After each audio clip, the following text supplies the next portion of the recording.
This is the last day of conversations as part of the Storytellers exhibitions, and what I've tended to do with all of the conversations we've had so far is to start off talking about the actual piece that the particular artist has got in this exhibition, and then we have a ramble around all sorts of other things, and then hopefully get back to the artwork by the end again. So hopefully we'll have found out a bit about the piece itself and something about you.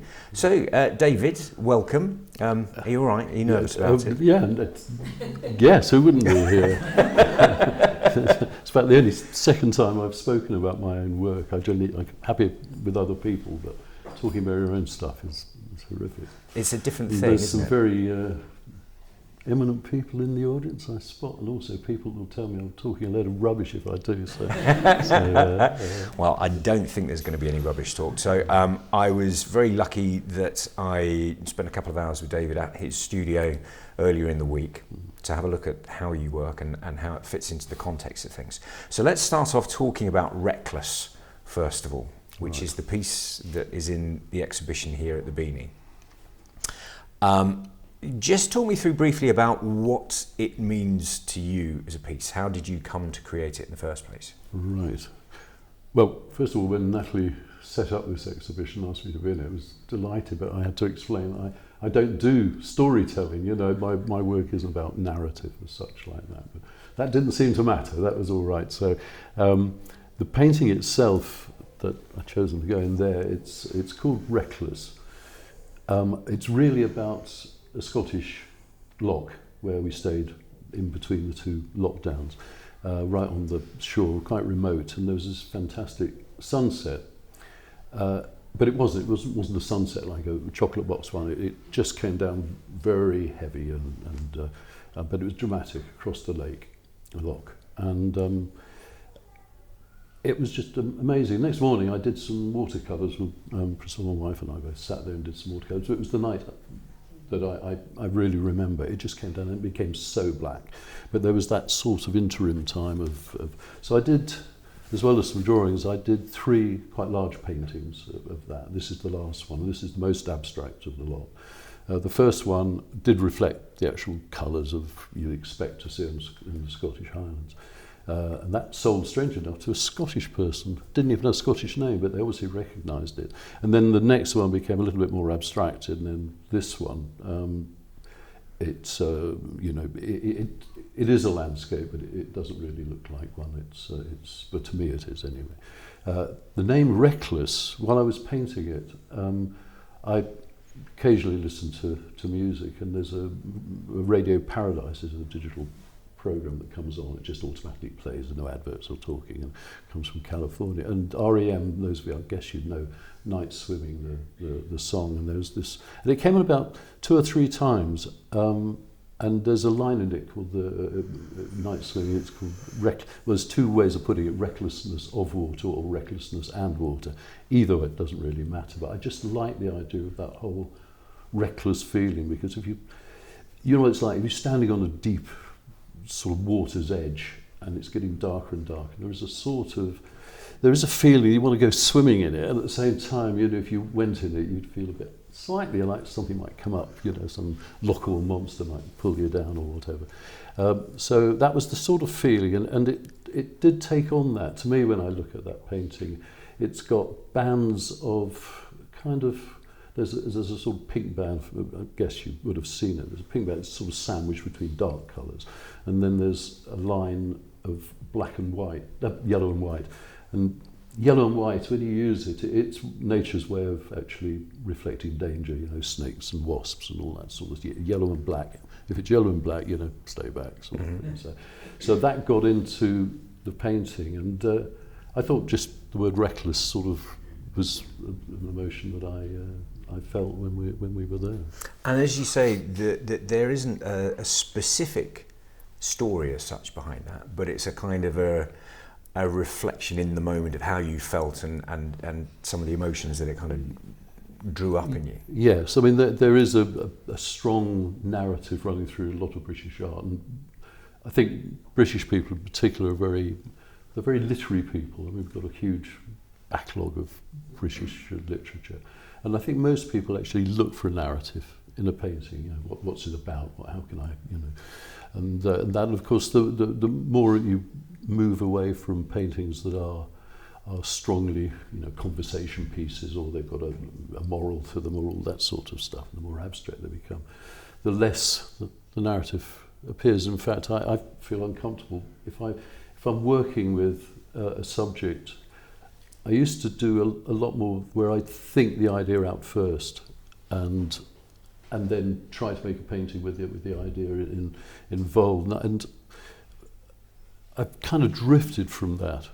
I don't know if we're going too far into kind of modus operandi now, but I think with that painting, for instance, would be typical. I would have not known. I would have known basically that it was part of the series to do with this loch, but I wouldn't know how it was going to turn out. I didn't have any plan for the colour or anything like that, and I think the older I've got, the less I want one. And so the painting would have started with colour going in.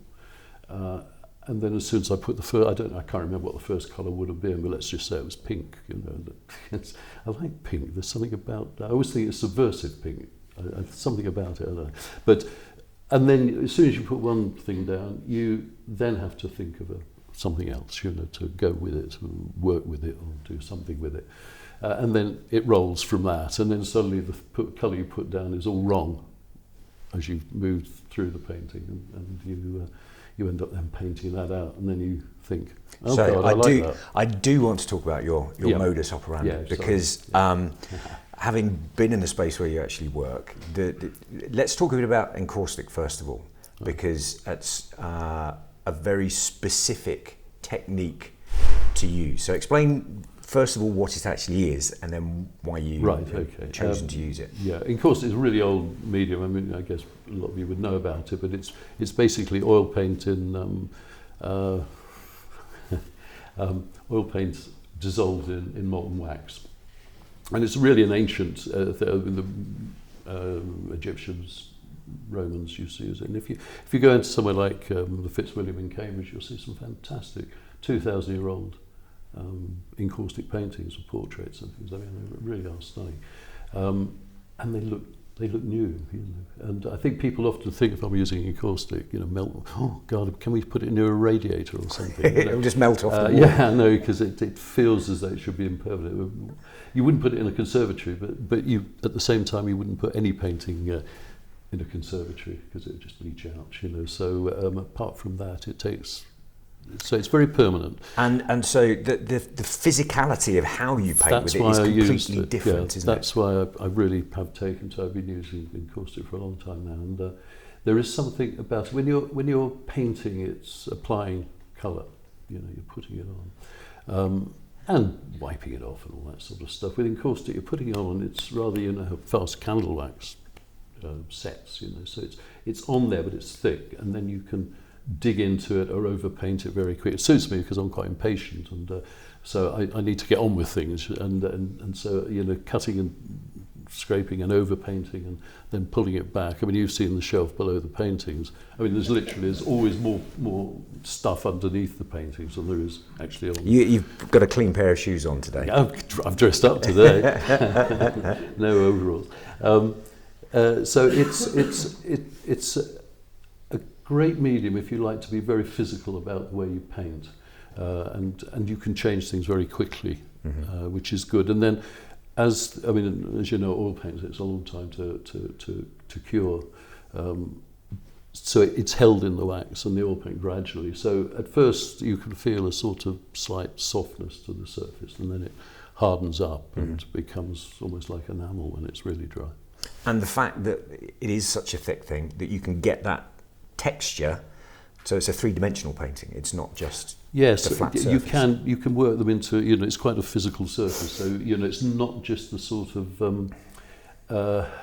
optical look. You're not just putting colour down. You're actually feeling the surface much more than if you were, you know, perhaps glazing on oil paint or acrylic or something. And is that sort of depth important to you? Is that part of the feeling because you're trying to create? Ever since I've been in art school, I did feel that I never talked about painting paintings, or talked about making paintings, and I used to make things as well. You know, I think Someone used to call them shells because they went on the wall. But they're heavy things, so I like making the stuff. So it's the physicality, and you do get that with encaustic as well. Mm-hmm. And it's another thing with encaustic too, you're heating things up. So I have like electric, anything electric woks, electric frying pans, all sorts of things. I have a row of them and I'm melting up stuff. And it's the thing it suddenly dawned on me that why I liked it so much is the fact that I've always loved cooking. And it's really like cooking, you know, you're putting things in and stirring it up, and if you heat it up, you get a different effect on the thing than if it goes on quite cold, you know. And you know, you squeeze a bit of lemon, yellow, and a bit of, you know, green, and you know, it's like making a sauce. The only thing you don't do is that. No, don't do that. Don't do that. Okay, so I want to go back in time a little bit, mm-hmm. and to understand a bit about where you came from as an artist, how the journey you've been on to reach the point where you're doing the work that you do today. So, tell me about you as a kid. What were you like as a child? I can't remember. Well, art it's a funny thing really, because art was always there, and it was always, you know, something, you know, I wanted to do, and my parents never pushed me in any direction at all. They were very, very easygoing. But my mother used to say that I could draw well. Apparently, when I drew, I was quite young. I'd make things go a little smaller in the distance and things like that, perspective. Which, oddly enough, I haven't used perspective in a painting for years and years and years. But so there was that. She also said that I used to draw beautifully until I went to art school. Had it knocked out of me. Yeah. And your mum was a nurse? My mother was a district nurse. We lived in rural, very rural, Radnorshire, that was then. It's part of Powys now, and it's north, the northern side of the Wye Valley. Beautiful area, and stunning. So, yeah, she was a district nurse, and her district would be as far away as Maidstone and Dover and all hill farms all over the place. I used to go with her sometimes out to there.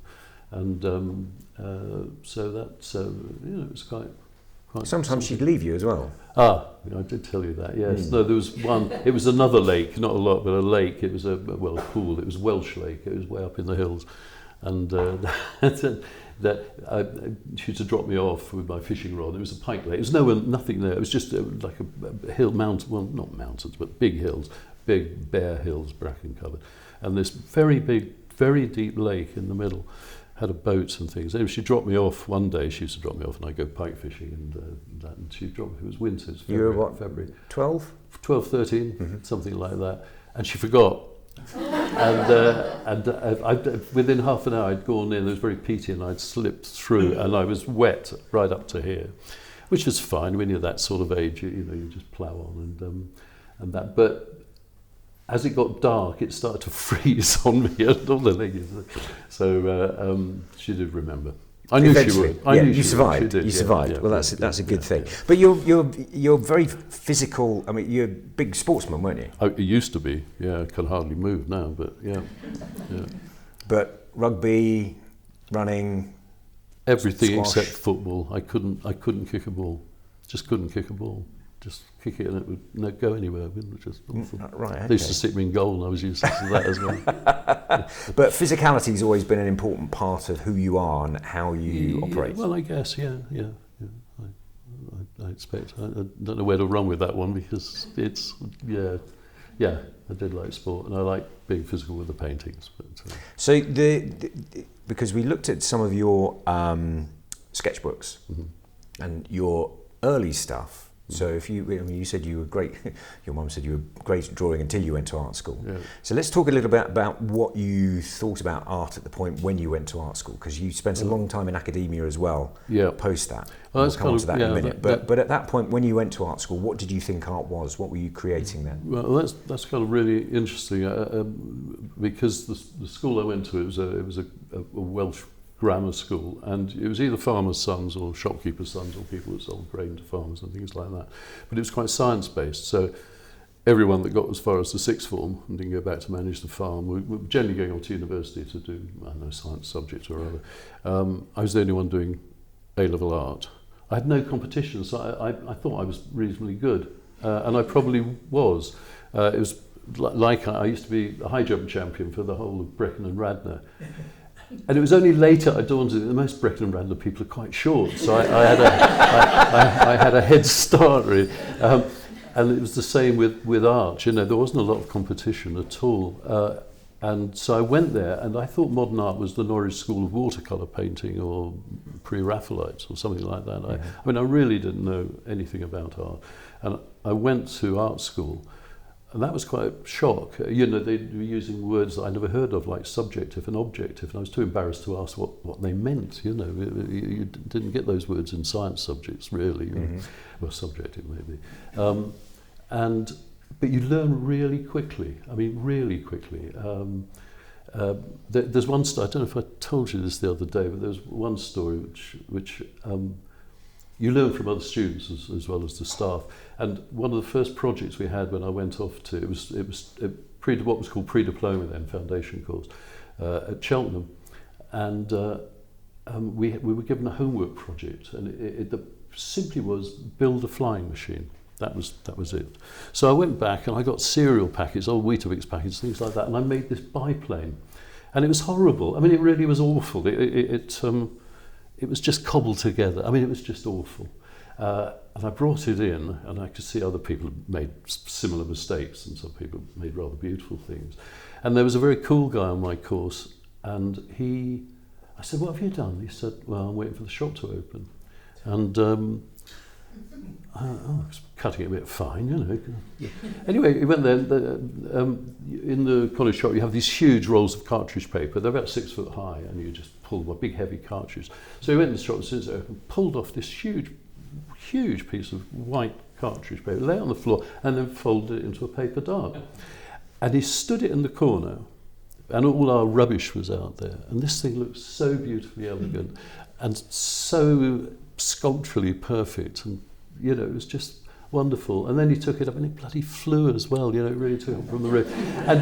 And you think all the trouble I spent over the weekend, hours and hours, putting this thing together with bits of glue and sellotape. It was awful. And so, an example of what you learn very quickly at art school is. And what lesson did you take from that then? I think a little bit more.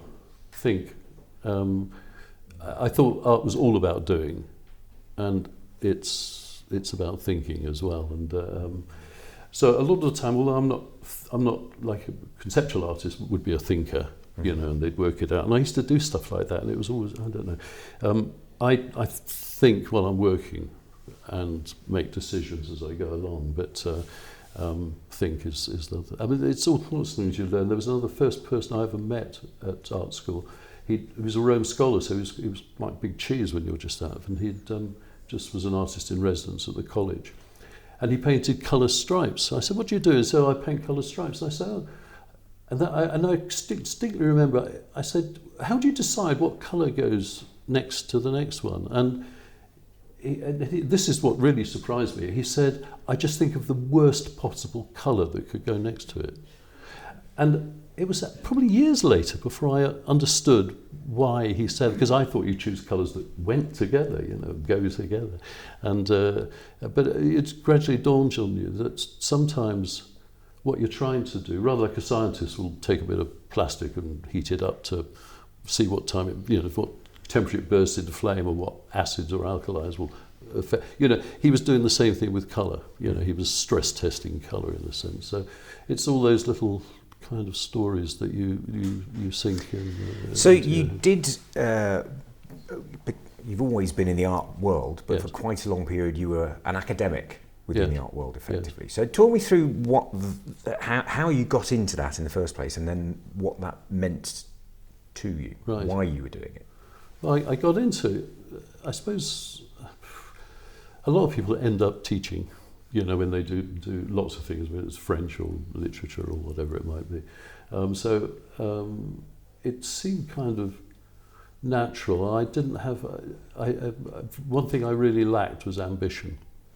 I never ever thought I'm going to be a, you know, painter and things like that. I thought I'll be someone who paints, but not. You know, I'm not going to be, you know, some sort of Bond Street kind of guy. So I did. I went. after art school, I did do a teacher training year, and it was fantastic, actually. I was thinking, it's just I've got to get through before I get a job. But what it did, it shifted everything from being about your work, because at art school you're always talking about your work or having a seminar with some other students about their work. But you started to have to think about what art did in a way that wasn't about what you thought about it. It was about what something like a school kid would get out of actually drawing or choosing colour or making stuff, and that was interesting. I didn't stay in schools that long. It's quite stressful. If anyone's taught in a school, see someone over there, it's harder than you think. A lot harder. You don't realise how much damage can be done with some clay and a Stanley knife and a bit of wire. You know? But it was fun. It was good. But I didn't stay in school. But I became I did become quite academic, and I kind of really got interested in language, particularly language relating to non-verbal art. You know, because art really isn't about language, although with narratives, I suppose it is. But it's a non-verbal activity. You know, one is assessing, you know, the work in a different way to you would assess a novel. And so I got interested in that. So I wrote to the Royal College and said, would they be interested in me doing some research? And they nearly bit my hand off. Actually, it was quite good. So I did that. And sorry. So the research was specifically about language in relation to art and art activity and making art, stuff like that. So that was ages ago. I mean, it was back now. You know, I don't know how many years. I must have been late 20s when I did that. But it was interesting. And then I went into further education, and then into higher education. And it's great. When I first went into art school, for those of you that are old enough will remember, well, that went to art school. It was incredible. As well as the students doing stuff like making big gliders and things like that, you'd have this amazing amount of tutors that would come in. It was just wonderful. And you know, you'd be sitting there in your space painting away, and someone would come up and say, "Want to chat?" And they'd sit down. You know, someone quite eminent from London. You know, sort of, they'd have a chat, and then they'd go on. And then someone else would turn up. And by the third or fourth time, someone would come up and say, "Do you want to chat about your work?" And you'd actually then find yourself saying, "I really must get on with some painting now," you know, you have to back off because you spend all day nowadays having, you know, my last proper job was sort of running departments and things. You know, if you get a tutorial, well, you're guaranteed, I think, is it 1 or 2 tutorials a term? You're guaranteed those, and you can complain if you don't get them. I mean, there's more than that goes on, but there's, you know, in terms of tuition in art schools now, it's totally different. So those conversations, when people came in and sat down and annoyed you while you were trying to get on with stuff, were they meaningful, useful conversations? Yeah, but some of them were. You know, the good thing is that you might have someone who is a real academic painter or draftsman coming up and talk to you, but then the next person might come along, might be a conceptual artist.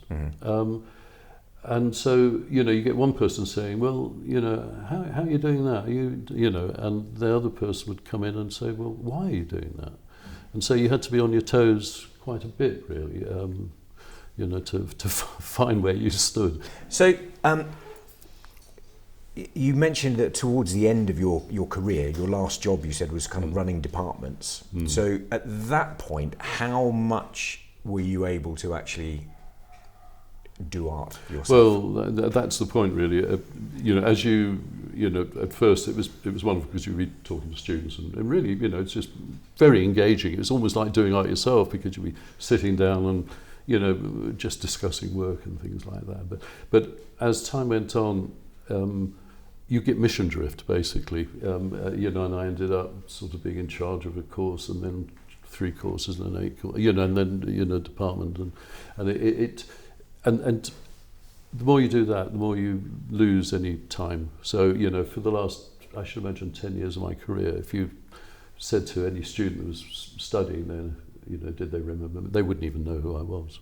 I'd be some bloke running from one meeting to the next with a load of papers under my And so I've always kept on working, but it was always snatched. You know, when you think about art is like anything. I suppose it needs time, and it's so easy to. If you're just grabbing half an hour Saturday or a bit of holiday time or Sunday afternoon or something like that, well, what will happen is it will go wrong because you're worried about it going wrong. And when I say wrong, you're making marks that look horrible, or you've chosen the wrong colour or whatever it might be. And you feel you've wasted your time. And you think, Christ, that's Saturday gone, you know, damn it. When you're working full time, you know, those mistakes not only don't matter, they're quite important. So you have a run at it. You know, you have a bad day, and you get a lot of those where you think, this is awful, this is really terrible, and I shouldn't be doing it, and I tell them that off. But the main thing is to go in the next day, and of course when you're full time, you go in the next day, and you make sure you go into the next day even if you've had a bad day. And invariably it's actually quite a good day. Not always, but you know, it is quite good. Whereas if you're just snatching time, it's so how did you make that transition then, from being a full-time administrator effectively to actually being a full-time artist? Well, what was that transition like? It was sums, financial. I looked at how much money, you know, mortgage paid off, all that sort of stuff, and I thought, I don't have to stay here, because it had got, and I enjoyed it. I'm not saying I didn't enjoy it, but you know, the meetings and paperwork and spreadsheets and things like that, you know, can be a bit wearing. And there's always deadlines. You wake up in the morning, you know, early, and you think, oh God, I haven't written that, or I haven't read that, or so and so's not read it, or those so and so hasn't done that. And now I wake up and I wake up and think, is it going to be a blue or a red day today, or whatever, you know, I just think about myself. But the transition, I knew that I didn't have to stay, and I thought I'd just try to see if I'm an artist, because at that point I'd never called myself an artist. Right. I called myself a teacher. So you spent your whole, sort of 30 odd years of career? Never called myself an artist, ever. I felt quite strongly about that, because I was a teacher that painted, and that, and so I gave up, and I said to myself that I won't even call myself a painter unless I'm still doing it in 2 years' time. I didn't call myself retired either, but I didn't call myself a painter. Anyway, that was 15 years ago, so I'm still going in and fiddling around. And are you comfortable with talking about yourself as an artist now? Well, it's difficult. I mean, you know, it's sort of going reasonably well at the moment, but as far as I'm aware. But it's very difficult. I mean, you know, I know so many faces around here, and I know how easy it is to drift into art speak. Uh-huh. And I know so many people around here would pull me up on it pretty quickly if I did too much of that. So. And it's a solitary business, art, generally. I mean, it's not if you're a theatre designer or working in a design team or something, but if you're an illustrator or a painter or something, you know, you've just got you and it. And there's something... Well, I find it very, very nice just to go in and just, you've got the day ahead of you and you're quietly by yourself, and you can have the radio on or have some music or just working quiet, and it's quite good. And you said that you go into the studio every day. That's your kind of commitment to try. Yes, but I don't day. feel guilty if I don't. Fridays I often take off. I'm on a 4-day week most of the time now, I think. I'm working from home. I do. My day is generally what I call admin, which is a slow start. It's Wordle, emails, bits of the Sunday paper left over. And it's sort of gently into it. Mm-hmm. I hate rushing in the morning. So, and then get into the studio. You know, sometimes I don't go until the afternoon and do a stretch. Or if I go in, I'll take sandwiches and just work through. And it goes incredibly quick. The thing about it is that you are really in the moment. It's like the epitome of mindfulness in a sense. I've got two titanium knees, And there was a time when I couldn't even walk from, couldn't even walk to the toaster. I'd say to my wife, "Can you go and get the toast out of the toaster," or whatever it might be. Or it just was so painful. Mm-hmm. But I'd go into the studio and I could stand all day. I've never understood that, but it's quite extraordinary that. And you just lose yourself. I'm not saying it's happy. Sometimes it's really infuriating. Decision making is really hard. I have this theory that I'm not someone who, what's the word? Star signs. Astrology. Astrology. Yeah, I was going to say. Yeah. But I'm Libran, and that's all scales. It's balance, and I think I could have become quite OCDC about things because I want everything to be balanced. Mm-hmm. Today, later on, I'll be watching the rugby, and if England are near the try line, I'll just go into a point where everything will just be equal, just total symmetry. And I think that's a really bad thing if you're an artist. And I think looking back over the work, I used to worry about balance too much. When I say balance, I mean resolving things. And it's only recently I'm trying to actually paint pictures that are unresolved, that still have life in them. And it's very difficult for me. Some people just can bang them off. But so, having been in your gallery space, you had sort of 3 on the end wall that you were kind of working on. Yeah, there's always about 3 on the end. And then there are another 3 or 4 on a side wall that are kind of, you're not sure whether you're finished with them yet or not. And pretty you're much, trying to look at them. Yeah. So what's your thought process then when you look at them? When you stand in front of a picture, is there a point when for each one that's definitely done now? Or with every painting, do you come in and look at Reckless hanging up in the gallery there and go, actually, I should have just, do you reach a point of resolution with them, even if you know that it's not in symmetry and balanced? Never sure. Instagram's a killer because you just done. I just finished a painting yesterday. Was it yesterday? And you whack it on Instagram. 3 days later, you think, oh, damn it, that really shouldn't have gone on.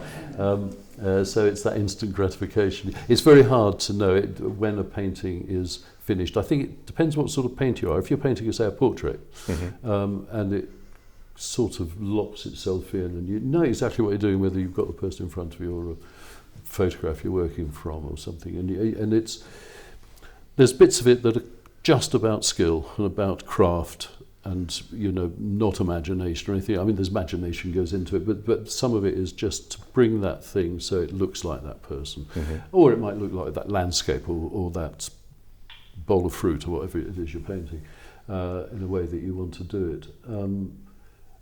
But even then, I should imagine most people never quite know when they're finished. And I think one of the problems that I think I have is that I don't I keep fiddling. I always think I'm a minimalist when it comes to, I love minimal art. And I'd love to be a minimalist, to paint something that was almost nothing there. It was so perfect, there's just nothing there, But I keep worrying away. Sometimes you work on a painting and within hours you think, I could back off that. That's actually, that would sit well on, a wall. That would be really good. But I don't trust that. I really don't. I simply because I want to keep, I think, I wonder what it's like if I put some green there, So on goes the green. I think, oh, no, my mistake. And then you think, oh, that's all right. But suddenly that changes and that colour's gone because that green's knocked it out, And I it's the doing of it that I like. So it's not really the end product. It's the actual doing it. So I will sometimes paint a great lump of paint over it, knowing that it's not going to be there. It's not going to be what I want. But I just want to see what it looks like, knowing that it's going to have to come off because it's wrong. It does. Waste of time, really. But it never is, though, is there? Because sometimes you get a happy accident. Yeah, and accidents, and I think probably every artist sort of works in the hope of happy accidents. I don't know if anyone follows that. What's it called? This Cultural Life, and they had Frank Auerbach on a couple of weeks ago. It's brilliant. It's a really good good program. You still get it on iPlayer. And him, he paints pretty much every day, never takes a day off. He must be awful for his family, but he's just paints and paints and paints. And even he says he doesn't, when he starts a paint, he doesn't know what's going to happen, he doesn't know where it's going to go. And I used to paint very fiddly, right down to, I mean, we've got some pictures I did, which I think you saw, didn't you? And they are very detailed, yeah. What have you, and I can't do that now. I just want to. But it's, and I always think it's important to know that an artist is capable of drawing and painting something that is recognisable, because then you know that the choices that you've made are deliberate choices as opposed to, I can't do hands. So, you know, I'm an abstract painter because I can't draw. Yeah.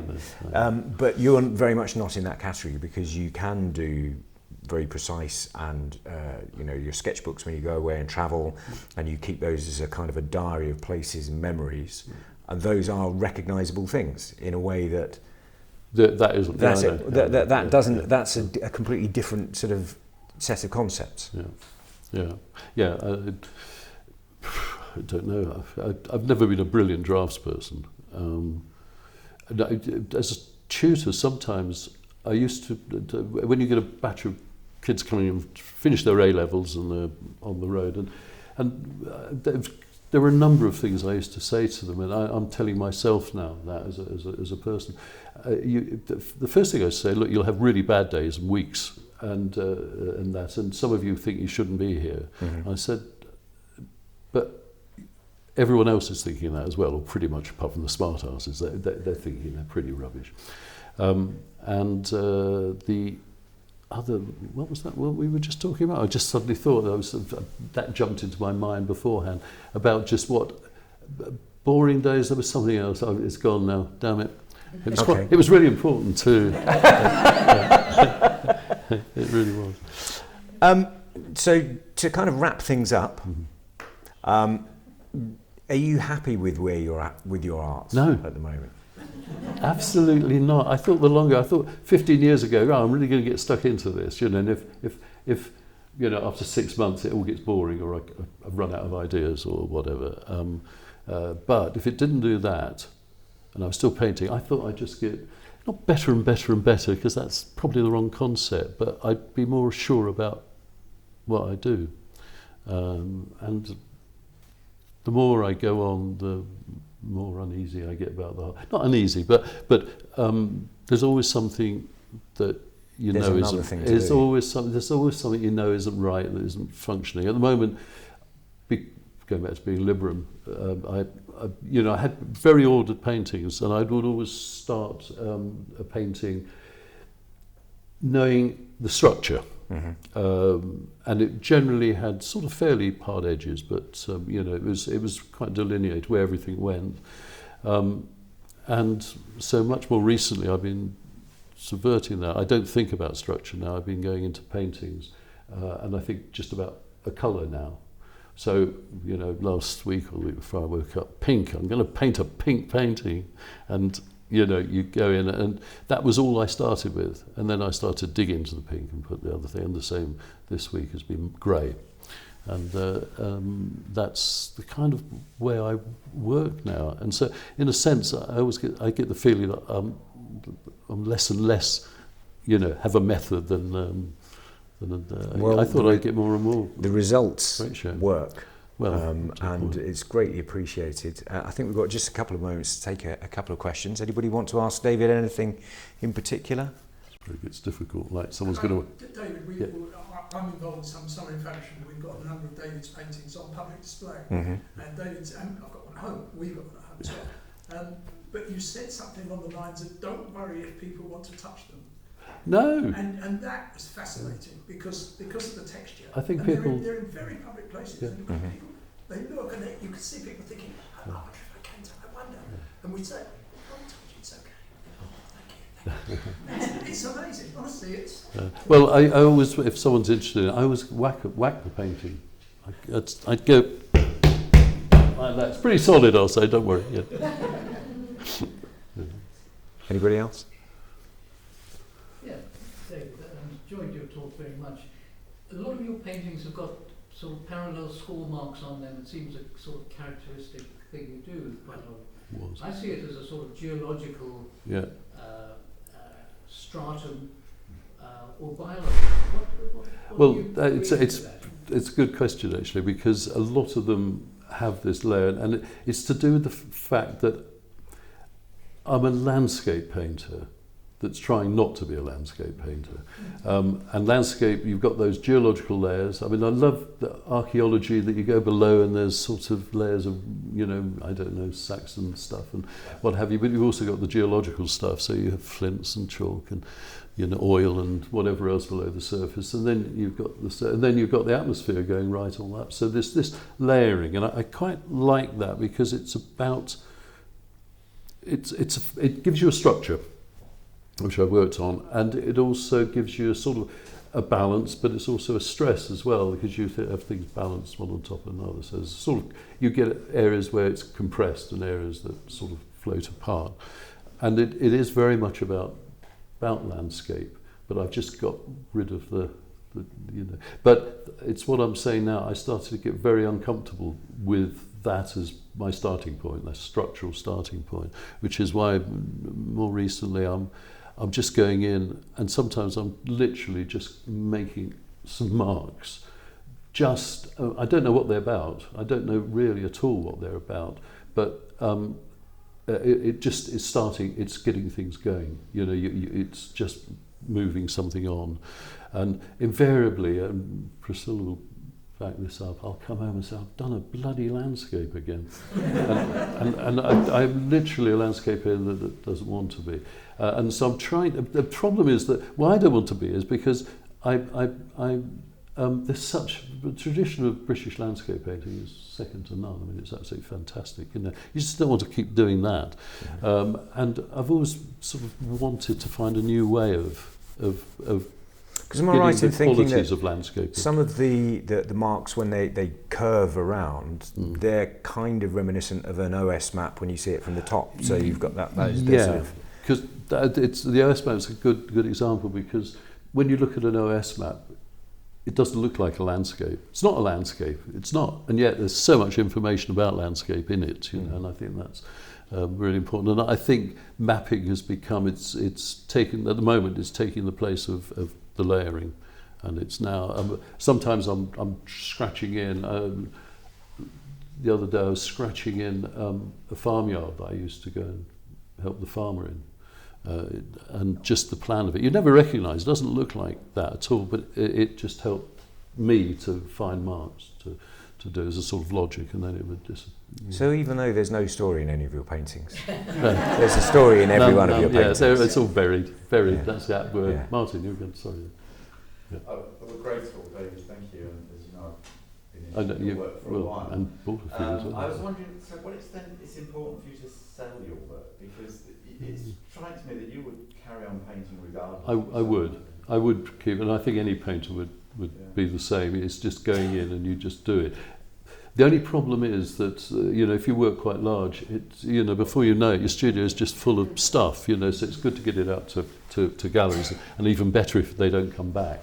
And it's wonderful when people, you know, because, you know, you get a lot of people saying, oh, I like your work, you know, and things like that. When sort of someone, you know, says, I like your work, and they've got their hand in their pocket, you know, then it's even better. That's the sincerest form of flattery, isn't it? Yeah, but it's there's all sorts of pitfalls that are worth mentioning, because if you've got, say, a show coming up, you recognise this, I should think, you've got a show coming up, and you start to think, oh, I've got to have 15 pieces or 20 pieces, and you start worrying that they've got to be a sort of coherent body of work, so that it's not scatterguns. You know, when you haven't got a show coming up, it doesn't matter if you paint something that's completely out of the other, you know, so you've got those sorts of things. And if you start thinking about, oh, I don't know if that would sell, you really are buggered then, I think.